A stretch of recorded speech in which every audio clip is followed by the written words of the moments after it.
Robin Hood Radio presents Stage Right or Not with Michele Willens. Michele is a longtime journalist and herself is a published playwright of several theatrical works. She's a frequent contributor to the Huffington Post, Daily Beast, and the Atlantic websites. Another opening of another show. All right, there are more hopeful signs as we look forward to reopening theater spaces. One source told me that Bob Dylan-inspired musical Girl from the North Country will be up by September. Keep an eye on that. Other nice hints, though. Theater Row rehearsal studios, for example, are preparing to open on a part-time basis beginning Tuesday, May 4th. They can operate at 66% capacity, will be observing current protocols, etc. Now, that may not sound earth-shattering, but remember, if plays don't rehearse, they don't go up. And yes, another actual show of sorts has a date after enjoying a successful run in Miami. The 7 Deadly Sins, an outdoor theatrical anthology series, will come to New York. Performances are scheduled to begin on June 23rd and will take place in storefront windows in Manhattan's Meatpacking District. I think it was important for us to do it at this moment of transition, said Moises Kaufman, a producer of the show. We wanted to be able to create something while the pandemic is still with us because it feels more like an act of defiance. And combining theater and screen, which we've pretty much done all year in a way, the organizers of the 2021 Tribeca Festival, which runs June 9th to 20th, will be premiering Lynn-Manuel Miranda's In the Heights. This will be the first big movie event, by the way, in North America held in person since the pandemic began. And that film version of Miranda's Tony Award-winning musical has been on hold for too long. Now, the inside baseball news of the week is about mega producer Scott Rudin. He's one of those powerful folks who have good taste and very bad manners. His bullying has been known for years, but a couple big articles recently made it even more public. And Rudin is stepping down from his Broadway participation, at least for now. He's behind so many shows, including the coming Music Man revival and To Kill a Mockingbird. He did not produce Moulin Rouge, but the star of that show, Karen Oliva, announced that she would not return as a protest to her community's fear of Rudin. For all who don't hear me, the silence about Scott Rudin is unacceptable, Oliva said. What is your integrity saying that you should do? Well, we know what she did, so stay tuned for a new leading lady in Moulin Rouge. By the way, I spoke with an actor from To Kill a Mockingbird who had only nice things to say about Rudin, how much he cares about the work, and I do believe that, and he cares about his actors. The problem, well, is how he's treated his underlings. Meanwhile, there's interesting stuff that keeps being offered to stream from somewhere or anywhere. One of the more exciting ones is yet another production of Beckett's Waiting for Godot, which will be available for a limited time starting May 6th. This tale of perpetual uncertainty, anxiety, and loneliness, well, sound familiar? Yep. Perpetual uncertainty, anxiety, and loneliness. Good timing. Ethan Hawke and John Leguizamo will star. And check out The New Group for ways to watch that one. And meanwhile, Manhattan Theater Club, MTC, presents Curtain Call series, starting with one called Neat, written and performed by Charlene Woodard. Now, she has had a very productive pandemic. This is Woodard's portrait of a young woman's coming of age and understanding that some of life's most difficult times can also be the most fulfilling. It was originally produced by MTC in 1997. It streams only through April 25th, so that's through this week. On a sort of similar subject, Moliere in the Park, a delightful company, is presenting Pen.Man.Ship. That's the title, by Christina Anderson. This deals with a young black woman fleeing the South in 1896. That's through Moliere in the Park. Now, keeping that theme going for a second, the Roundabout Company is premiering the Refocus Project, featuring 20th century plays by black women. First up is Rachel by Angelina Well-Ricky, this was believed to be the first produced play by a black woman in this country in that century. And playwright David Rabe turns his short story, which appeared last fall in The New Yorker, into a virtual solo performance piece. This is called Suffocation Theory. It explores a kind of nightmare-scape of climate destabilization, public events on private lives, etc.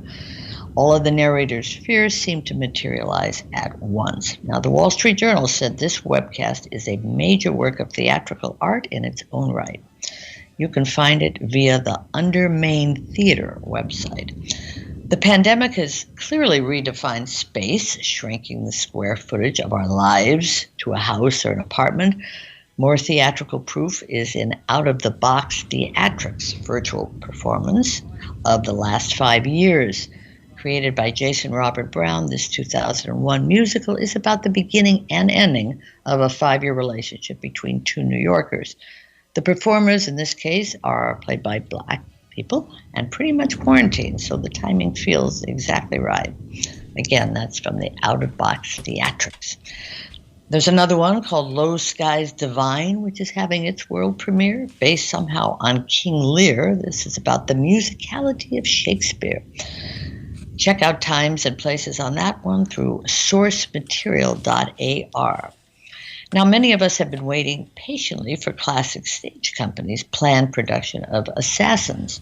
Well, for now, and I believe only through tonight, at least so far, we can enjoy Tell the Story, celebrating Stephen Sondheim and John Weidman's Assassins. It's a tribute to the show, and it features chats with Sondheim and Weidman, as well as performances from actors from past Broadway productions and the Classic Stage Company cast that was ready to go. I would keep checking the CSC site for replays of this one. I bet it's on YouTube. Also streaming are some big-name plays, including The Sound Inside, which was Adam Rapp's two-character Broadway debut. Last year it starred Mary Louise Parker. This is a different one. It deals with a Yale professor of creative writing and her relationship with a student, both troubled and troubling. That one comes from the Hartford Theater, so it's through April 30th, and you find it through twhartford.org. And yes, we have another Romeo and Juliet with Jesse Buckley from Fargo and Josh O'Connor. You know him. He plays Prince Charles in The Crown. They play the young unlucky lovers here. The quality is very high in this staging of Shakespeare's tragedy for the National Theater. It's viewable from April 23rd through May on pbs.org.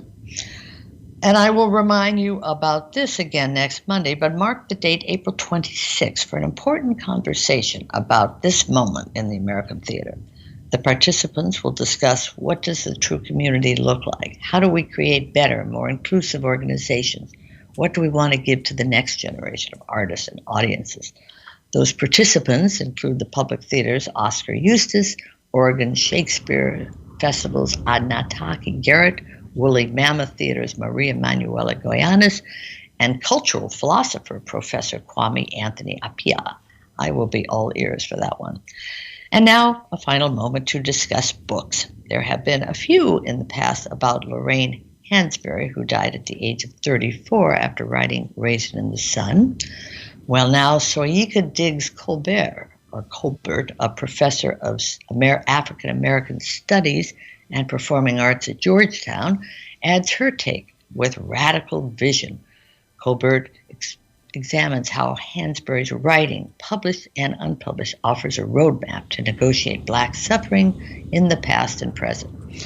And then a Los Angeles actor and gay man named Michael Kearns has published an anthology of 3 plays and an introduction, along with 2 forewords. That's called Who's Afraid of Michael Kearns? It's been a long time in the making and feels exceedingly timely, especially for those who still feel outside the mainstream. And let me proudly announce that I finally finished the 800-page bio of Tom Stoppard. What a life, and what a job Hermione Lee did writing this. She closes the book with her own thoughts.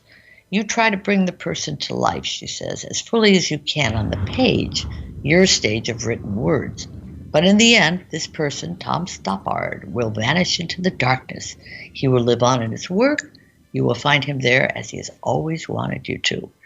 Wow. Well, her words are powerful too, Jill. And yes, Stoppard's work will be around forever. That is true.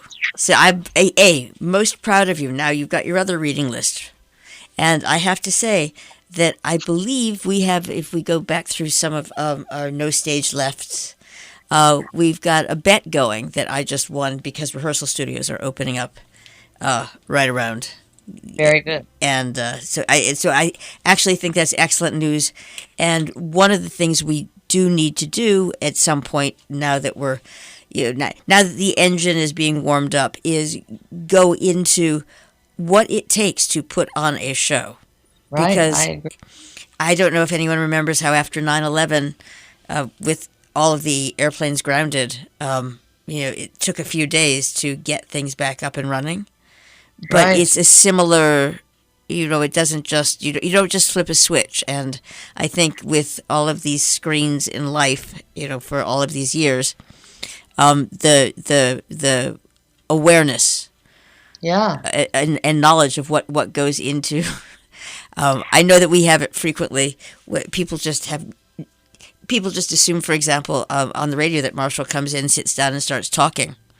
Yeah, right. That's it, and then he goes home, and right, exactly, and Yeah. and I imagine that's true in many fields, but It's fascinating, when you talk with people connected to the Broadway shows. Like, I did talk to a man who's in To Kill a Mockingbird.